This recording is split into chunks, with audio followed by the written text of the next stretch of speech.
Hello guys, welcome back to Vijay vision. So இன்றைக்கி நம்ம பார்க்க போகிற டாபிக் பார்த்தீங்கன்னா கோல்டு இஸ் ஓல்டு.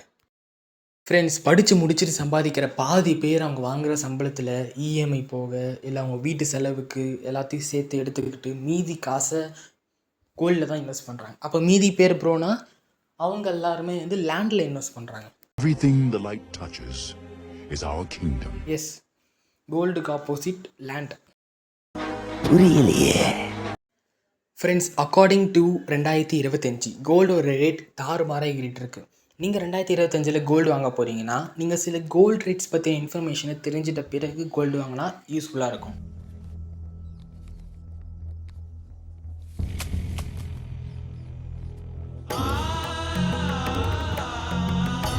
ஃப்ரெண்ட்ஸ், கடந்த பிப்ரவரி மாதம் 5ஆம் தேதி ஒரு சவரனோட விலை 63,240 ரூபா. அதே பிப்ரவரி மாதம் 12ஆம் தேதி அதே ஒரு சவரனோட விலை வந்து 63,520 ரூபா.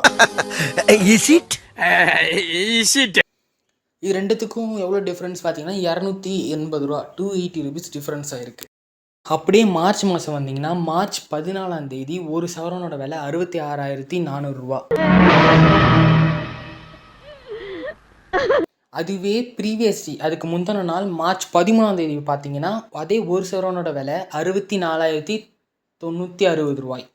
இந்த ரெண்டு ரேட்டுக்கு என்ன டிஃப்ரென்ஸ்னால் 1,440 ரூபா டிஃப்ரென்ஸ் ஆகி உயர்ந்திருக்கு.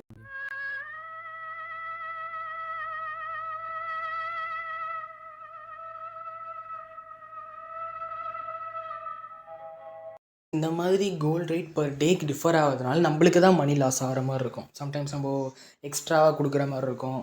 Extra means previous day compare பண்ணும்போது நம்ம கொஞ்சம் பணம் நிறைய செலவு பண்ணி நகை வாங்குற மாதிரி இருக்கும். ஸோ அதனால தான் சொன்னேன், நம்ம கோல்டு ரேட் பற்றின டீட்டெயில்ஸை நம்ம கொஞ்சம் தெரிஞ்சுக்கிட்டு அப்புறம் போய் நகை வாங்கலாம்.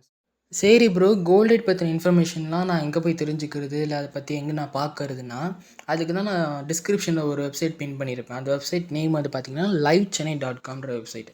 இது வந்து ஒரு இன்ஃபர்மேஷன் வெப்சைட் தான், நியூஸ் வெப்சைட் மாதிரி தான். ஸோ அது ஓப்பன் பண்ண உடனே நீங்கள் கொஞ்சம் ஸ்க்ரோல் பண்ணிங்கனாலே கீழே உங்களுக்கு லாஸ்ட் ஒரு 10 டேஸாக இப்போது கரண்ட் டேட்லேருந்து லாஸ்ட் ஒரு 10 டேஸ் வரைக்கும் ஆன ஒரு கோல்டு ரேட் அப்புறம் சில்வர் ரேட் டீட்டெயில்ஸை வந்து டிஸ்பிளே பண்ணுவாங்க. ஸோ நீங்கள் அது மூலிமா இப்போ கரண்ட் 10 டேஸில் வந்து இப்போ இது கம்மியாக இருக்கா, டுடே இன்றைக்கான கரண்ட் கோல்டு ரேட் வந்து கம்மியாக இருக்கா, உங்களுக்கு ஏற்ற மாதிரி பார்த்துக்கிட்டு நீங்கள் வாங்கிக்கலாம். ஃப்ரெண்ட்ஸ், ஆனால் சில்வர் இருக்கான் பார்த்தீங்களா, அவன் எப்போவுமே ஸ்டேபிளாக இருப்பான், ஒரே மாதிரி தான் இருப்பான். எப்போயாவது வேணால் 1-2 கொஞ்சம் இன்க்ரீஸ் ஆகானே தவிர ஒரேடியாக இன்க்ரீஸ் ஆகிறதெல்லாம் அவன் கிடையாது. அவனோட ரேட் பார்த்திங்கன்னா எப்போவுமே 120 அந்த ரேஞ்சுக்குள்ளே தான் இருப்பான். 120, 119, 122, 124 அந்த மாதிரி தான் போவானே தவிர மற்றபடி அவன் வேறதும் ஒரேடியாக இன்க்ரீஸ் ஆக மாட்டான். ஃப்ரெண்ட்ஸ், நான் ஏன் இங்கே இன்வெஸ்ட்மெண்ட்டுன்னு மென்ஷன் பண்ணுறேன்னா, நீங்கள் இங்கே கோல்டுலேயோ லேண்டுலேயோ நீங்கள் வாங்கினீங்கன்னா நீங்கள் அதை ஃப்யூச்சரில் ஒரு ப்ராஃபிட்டாகவோ இல்லை நீங்கள் வாங்கின காசை விட ஒரு ரெண்டு மடங்கு எக்ஸ்ட்ராவோ நீங்கள் ஏர்ன் பண்ணிக்க முடியும். கோல்டு லேண்டு எதில் இன்வெஸ்ட் பண்ணால் எனக்கு அதிகமாக ப்ராஃபிட் கிடைக்கும் ப்ரோ அப்படின்னு கேட்டிங்கன்னா நான் ஒரு எக்ஸாம்பிள் சொல்கிறேன், அதை வச்சு நீங்களே டிசைட் பண்ணிக்கோங்க.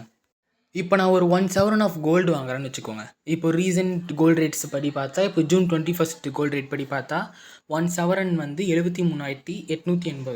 இப்போ அந்த 1 சவரன் வந்து ஒரு நெக்லஸ்ன்னு வச்சுக்கோங்க. இப்போ நான் அதை ஒரு 1 இயர் ஆஃப் யூசேஜுக்கு அப்புறமா நான் திருப்பி அதை இப்போ எனக்கு ஒரு ஃபினான்ஷியல் ப்ராப்ளம் வருது, இல்லை நான் இன்னொரு புது நெக்லஸ் வாங்கலான் இருக்கேன், இதை போட்டுட்டு அதை புதுசு வாங்கலான் இருக்கேன்ட்டு சொல்லிட்டு இப்போ நான் இதை கடையில் எடுத்துன்னு போய் கொடுத்தேன்னா அவங்க இதை உருக்கி அதுக்குள்ளே இருக்க அந்த ஸ்டோன்ஸ் எல்லாத்தையும் எடுத்துகிட்டு மொத்தமாக உருக்கிட்டு தான் ரேட்டை போட்டு சொல்லுவாங்க. ஆனால் நான் வாங்கும்போது அந்த ஸ்டோன்ஸோட எல்லாமே சேர்த்து தான் எனக்கு ரேட்டு வரும். நீங்கள் கடையில் போய் கேட்டாலும் அவங்க என்ன சொல்லுவாங்கன்னா ஸ்டோன்ஸ் அந்தளவுக்கு வெயிட் வராதுன்னுவாங்க. பட் ஏதோ ஒரு மில்லி டிஃப்ரென்ஸ் வரும். ஆனால் எப்படி பார்த்தாலுமே நீங்கள் கோல்டை வந்து நீங்கள் வாங்கின அன்னைக்கு அந்த ரேட்டுக்கே வந்து உங்களுக்கு திருப்பி அந்த ரேட்டு உங்களுக்கு திருப்பி கிடைக்காது. நீங்கள்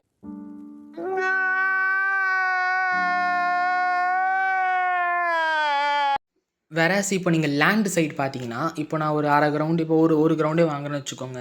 இப்போ ஒரு கிரவுண்டுன்னா இப்போ அரௌண்டு இடத்த பொறுத்து மாறுது. இப்போ நான் ஒரு பல்லாவரம் இப்போ அந்த மாதிரி சைடெலாம் வாங்கணுன்னா 1.5 கோடி அப்படி தான் போகுது. இப்போ நான் 1 கோடிக்கே வாங்குறேன்னு வச்சுக்கோங்க ஒரு இடத்துல. இப்போ நான் பட்டா இப்போ எல்லா டாக்குமெண்ட்ஸும் கரெக்டாக இருக்குது, லேண்ட் சாயில் எல்லாம் கரெக்டாக இருந்ததுன்னா இப்போ நான் வாங்கின அந்த 1 கோடி கூட எக்ஸ்ட்ரா இப்போ ஃப்யூச்சரில் மேபி ஒரு 10 வருஷம் கழிச்சு 20 வருஷம் கழிச்சு நான் விற்கும்போது எக்ஸ்ட்ரா 1 crore தான் எனக்கு லாபமாக.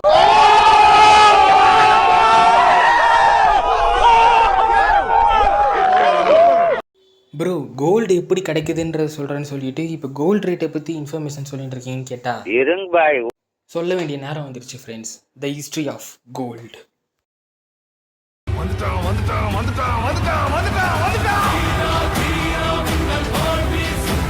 கோல்டு எங்கே உருவாச்சுன்னு கேட்டால் லேண்டுன்னுவாங்க.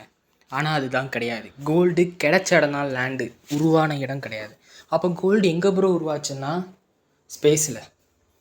ஆமாம், ஸ்பேஸில் தான் கோல்டு உருவாச்சு. ஈவன் கோல்டுக்கு இன்னொரு பேர் கூட இருக்குது,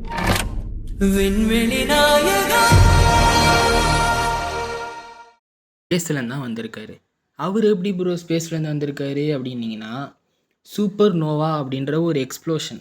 ஆமாங்க, சூப்பர் நோவான்றது வேறு எதுவும் கிடையாது, பைனரி ஸ்டார் சிஸ்டம் அப்படின்னா வேறு எதுவும் கிடையாது. இப்போ ஸ்பேஸில் இப்போ ஒரு ஆர்பிட்டில் 2 ஸ்டார்ஸ் சுற்றிட்டு இருக்குன்னா, இப்போ அந்த ஸ்டார்ஸுக்கு வந்து சம்டைம்ஸ் அது ஓவர் வெயிட் ஆகலாம். சுற்றி இருக்க கம்பெனியை வந்து அது தன்னுக்கு அது நோக்கி புல் பண்ணிக்கும். ஸோ அந்த மாதிரி புல் பண்ணும்போது ஓவர் வெயிட் ஆகும். அப்படி ஓவர் வெயிட் ஆனால் கொலாப்ஸ் ஆகலாம். ஸோ அந்த மாதிரி ரீசன்ஸ்னால அந்த ஸ்டார்ஸ் வந்து பிளாஸ்ட் ஆகும்.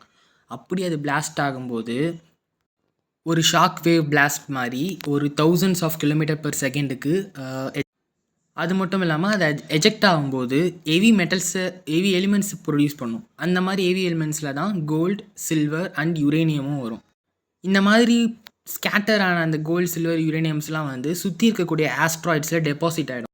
அதுக்கப்புறம் என்ன நடந்திருக்குன்னு உங்களுக்கே தெரியும். ஒரு பில்லியன் இயர்ஸ் அகோவே வந்து அந்த ஆஸ்ட்ராய்ட்ஸ்லாம் வந்து பூமி நோக்கி வந்து விழுந்திருக்கு. ஸோ அதில் டெபாசிட் ஆனது தான் இப்போ அந்த லேண்டுக்குள்ளே இருக்கக்கூடிய அந்த கோல்ட்ஸ் எல்லாமே. இதுதான் அந்த கோல்டோட ஹிஸ்ட்ரி. ஸோ அவ்வளோதான் ஃப்ரெண்ட்ஸ். ஸோ இந்த வீடியோ உங்களுக்கு பிடிச்சிருந்தா லைக் அண்ட் சப்ஸ்கிரைப் பண்ணுங்கள். ஸோ மறக்காமல் உங்கள் ஃப்ரெண்ட்ஸுக்கு ஷேர் பண்ணுங்கள். அப்படியே அடுத்து என்ன டாபிக் பண்ணலான்றதை முடிஞ்சால் கமெண்ட் பண்ணுங்கள்.